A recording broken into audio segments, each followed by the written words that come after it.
ينت لهم مرتيحي لما أنت السلام عليكم ورحمة الله وبركاته.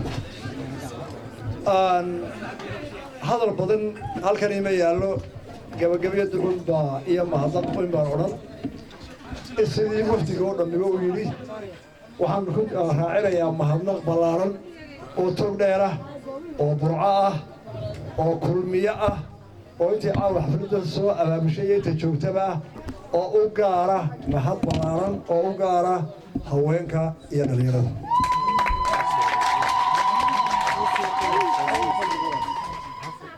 هذا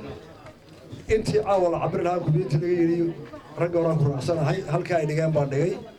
لا بقول horta qolooyinkan mucaaridka ah gaar ahaan wadani hal su'aal baan weydiinaya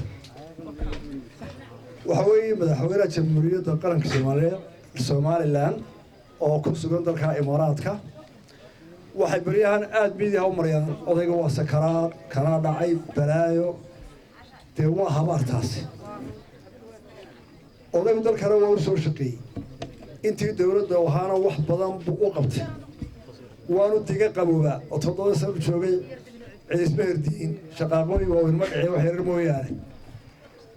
waana ninkii horreeyay yiri anigu tartay maayo oo odaybaan ah waa iska nasanayaa dhalinyaro ay tartama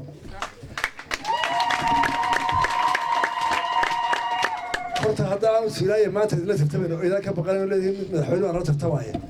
oo isagu way war tartama garoonka soo gala bucaarado horta aniga dad tartamaya marka odayga waxa uu maagaysaa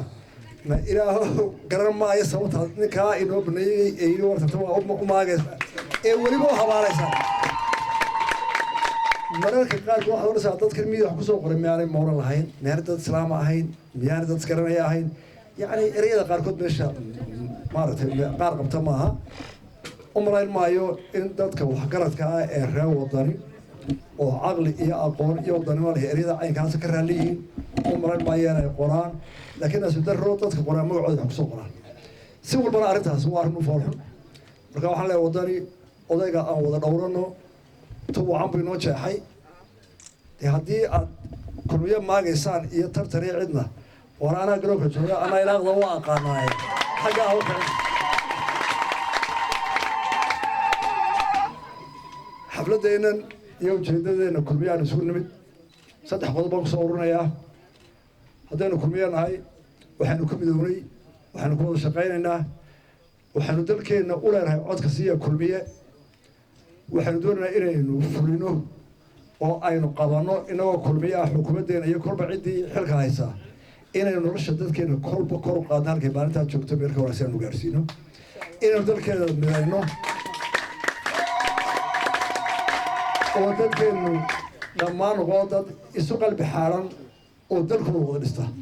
iyo inaynu diinteenna ilaashano ta u dambayso ah inaynu qaranimada Soomaaliland xaqiijino